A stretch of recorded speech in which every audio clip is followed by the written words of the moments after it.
Kahit ako rin dahil second time ko palang itong makakapasok rito. Yung unang beses ay noong namili ako ng singsing. I think I'm gonna live here in Japan. Si Leslie iyon. Grabe, sobrang ganda rito. Yes, I agree with you Lay.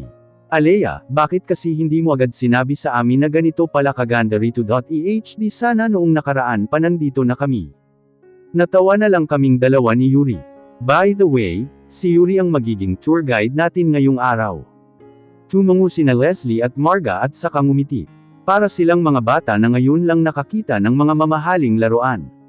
Tumatakbo-takbo pa sila rito sa mall, at pinagtitinginan na kami, ngunit wala silang pakialam. Natatawa na lang kaming dalawa ni Yuri sa mga pinaggagawa nila. I guess their childhood isn't finished yet ha. Bibilhin ko lahat ng mga cosmetics nila rito, ang gaganda. Si Marga. Yuri, can you ask them, kung magkano tong mga products nila? Tumango si Yuri at may lumapit naman na sales lady, kaya nagsalita na siya, how much is this one? Sambit ni Yuri. It costs 500 yen miss. Lumingon sa amin si Yuri at saka nagsalita, 500 yen daw yan. Sige kukunin ko, malaki ang ngiting sambit ni Marga. We'll gonna get it please. Tumango si Yuri at sinabi ito sa sales lady. Marami pa silang mga pinamili. Pakiramdam ko nga ay napapagod na si Yuri sa pagsasalita, dahil dito sa mga kaibigan ko. Yuri, pasensya ka na sa mga kaibigan ko ah. Ang dami nilang pinamili mga hindi naman marunong mag-Japanese, natatawa kong sambit. Ayos lang iyon Alea, mababait naman sila kaya walang problema sa akin. Tumango ako, hindi na namin namalayan ang oras at 6:30 na pala ng dapit hapon. Hindi pa kami kumakain kaya naman pumunta muna kami sa isang restaurant. Ayaw kasi nilang hindi ako kakain, dahil baka mapaano raw ang baby ko. Kumain ka na kahit kaunti lang. Mayayari kami nito kay Ethan, kapag nalaman niyang hindi ka namin pinakain. Natawa ako at tumango. Kumain ako at binilisan na lang, dahil kailangan pang maghanda para sa surprise sa mamaya. Isinama muna namin si Marga at Leslie sa bahay nila Yuri, para makapagbihis. Sa isang events place kasi gaganapin ang surprise ko para kay Ethan, at ang engagement party ni Yuri at Jaime. Old rose ang kulay ng dress ni na Leslie, Yuri, at Marga. Habang ang akin naman ay beige ang kulay.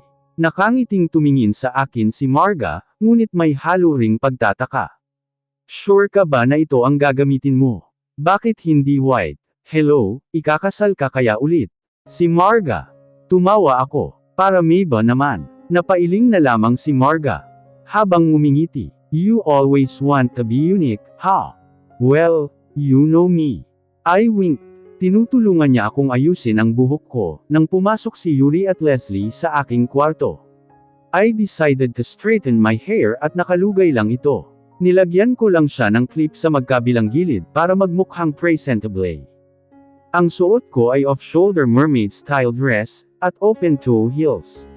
Medyo malaki na rin ang tiyan ko, kaya ito lang ang pinili ko and I like it to be simple rin.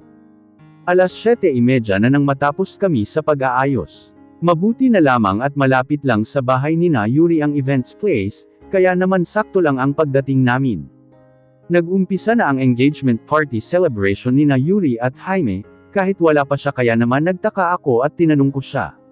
Sabi ko mag-umpisa na sila, si Yuri. Tumango na lamang ako at ngumiti. Thank you Yuri. Tumango siya at niyaya na ako palabas. I need to get ready and compose myself. Kinakabahan ako. Mabilis lang ang oras, at kahit malakas ang tugtog, hindi natatanggal ang kaba ko, at parang wala akong naririnig. This is my first time surprising him, kaya naman sobrang kabado ako. Sana magustuhan niya. Mas lalong nadagdagan ang kaba ko, nang lumapit sa akin si Leslie. Nandyan na ang asawa mo girl. Punta ka na sa harap. Get ready. Napatayo ako agad, at hindi malaman kung anong gagawin. Blanko ang utak ko. Kalma Alea, hinawakan ni Leslie ang kamay ko. I inhaled, then exhaled. Tama, I need to calm down. This surprise needs to be perfect, so I should calm down. Nandito na ako ngayon sa garden, at inaalalayan ni Leslie. Nakita ko na si Jaime at Ethan sa malayong parte. Lumapit din sa kanila si Yuri at Marga. Umaga na sa ating duyan magmamahal, o mahiwaga nagsimulang tumugtog ang banda. Natigil si Ethan at napatingin sa akin. May ibinulong sa kanya si Jaime at tumango ako, dahil nasa akin pa rin ang tingin niya. Ibinigay ni Yuri ang bulaklak sa akin, at ibinigay naman ni Marga ang box ng singsing kay Ethan. Matang magkakilala, sa unang pagtagpo, paano dahan-daang sinuyo ang puso, kay tagal ko nang nag-iisa. Unti-unting naglakad si Ethan papalapit sa kinaroroonan ko. Hindi natanggal ang tingin niya sa akin, habang papalapit siya. Medyo mabilis din ang paglakad niya, at hindi siya kumukurap. Napangiti ako at hindi na napigilan ang luhang tumakas sa mga mata ko. Mahiwaga, pipiliin ka sa araw-araw. Mahiwaga, ang nadarama sa iyo'y malinaw. Sobrang swerte ko dahil siya ang pinakasalan ko. At papakasalan ko ulit. Siya ang pinakamahiwagang ibinigay sa akin ng Diyos. Higit pa sa ligaya, hatid sa damdamin, lahat na unawaan. Sa lalim ng tingin, malapit na siya, kaunti na lang at mayayakap ko na siya. Medyo madilim, ngunit kitang-kita ko ang pagkislap ng kanyang mga mata. Hindi ko alam kung totoo ba ito, pero umiiyak siya. Umiiyak ang asawa ko. Hindi ko na naiwasang umiyak din. Mahiwaga, pipiliin ka sa araw-araw, mahiwaga. Ang nadarama sa iyo'y malinaw. Marami na kaming pinagdaanan. Sa bawat araw na magkasama kami, mas lalong tumibay ang pagmamahal ko sa kanya. At sa mga araw na hindi kami magkasama, ang pagmamahal na naipunder ko ay hindi man lang nabawasan. Sa bawat away, pipiliin ko pa rin siya. Sa bawat sakit, pipiliin pa rin kita. Sa minsang pagbali ng hangin, hinela patungo sa akin. Tanging ika'y iibiging wagas at buo. Payapa sa yakap ng iyong hiwaga. Payapa sa yakap ng iyong. Isang hakbang na lang at mahahawakan niya na ako, ngunit tumigil siya. Matagal niya akong tinitigan at saka umiling. Mahinang tugtog lang ang naririnig ko at ang kanyang paghinga. Umiiyak siya hanggang ngayon. Umiling siyang muli at tumitig sa akin. I am supposed to surprise you, pero bakit ako ang nasorpresa? Napapailing siyang ngumingiti ngunit umiiyak pa rin. I don't know how many times I saw him cried, pero ngayon ko lang siya nakitang umiyak ng ganito. You never failed to amaze me. Hindi ako ang pinakamabait na tao, pero hindi ko alam kung bakit binigyan ako ng Diyos ng isang katulad mo. Ikaw ang pinakamatapang na babaeng nakilala ko, dahil tinanggap mo ako sa kabila ng mga nangyari sa atin. Marami nang nangyari, pero hindi mo ako sinukuan. This time, I'm gonna do what a husband needs to do. Humakbang na siya papalapit sa akin, at hinawakan ang kamay ko. Hindi ako magsasawang piliin ka. Thank you for everything, Alea. I may not be the best husband in the world, but I'll try my best to be the best for you. I love you. Mahiwaga, pipiliin ka sa araw-araw. Mahiwaga, ang nadarama sa iyo'y malinaw. Mahiwaga, wag nang mawala araw-araw. Mahiwaga, pipiliin ka araw-araw. For all the sacrifices you have done for me, this the happy ending you deserve, love. Welcome back to the Philippines. Tumawa ako sa sinabi ni Leslie, habang ipinapakita ang naiya. Narito na kami ngayon sa Pinas pagkatapos ng ilang linggong pamamalagi sa Japan. Huwag kang ang maingay, Leslie. Ang ingay mo, saway naman ni Marga sa kanya. Tumawa na lamang ako sa kanilang dalawa. Kasama namin silang umuwi. Naiwan naman sina Yuri at Jaime sa Japan, dahil doon sila magpapakasal. Sa susunod na linggo nagaganapin ang kasal nila. We can't attend the wedding, because my doctor told me to book a flight as soon as possible, before my 3rd trimester. Hindi na raw kasi ako pwedeng bumiyahe, kapag nag 7 months na ang baby ko. Do you want to eat first or do you want to go home? Nilingon ko ang nagsalita sa aking gilid. Ngumiti ako sa kanya nang ipalibot niya ang kanyang braso sa aking bewang, ingat na ingat siya sa akin, habang naglalakad kami palabas ng airport. Let's eat first please. I melodiously answered. Tumango siya at hinalikan ang noo ko. Mas lalo akong napangiti. Sina Leslie at Marga ay nagkukwentuhan, at nauunang maglakad sa amin. Iiwan na rin naman nila kami kapag nakalabas na kami ng naiya, dahil may naghihintay sa kanila. What do you want to eat, love? Ethan asked after a while. Nasa labas na kami ng airport at tama nga ako, narito na sina Bricks at Sid para sunduin ang mga partner nila. Alea una na kami, Leslie waved her hand to me. Tumango ako at ginaya rin ang ginawa niya. Ingat kayo ni Brixley. Ganon din sina Sid na nahuling umalis kaysa kina Leslie at Brix. Malapit ka na palang mga Alea, sambit ni Sid habang nakatingin sa tiyan ko. Napahawak naman ako roon, at nginitian siya. Oo, 3 months na lang. Ayos, sana lalaki. Siguradong kamukha ko yan kapag lalaki, sambit niya at ngumisi. Tumawa ako. Nagpaalam na silang dalawa sa akin, kaya kami na lang ni Ethan ang naiwan dito sa labas ng airport. We're still waiting for the car to arrive, kaya narito pa kami hanggang ngayon. When do you want to get ultrasound?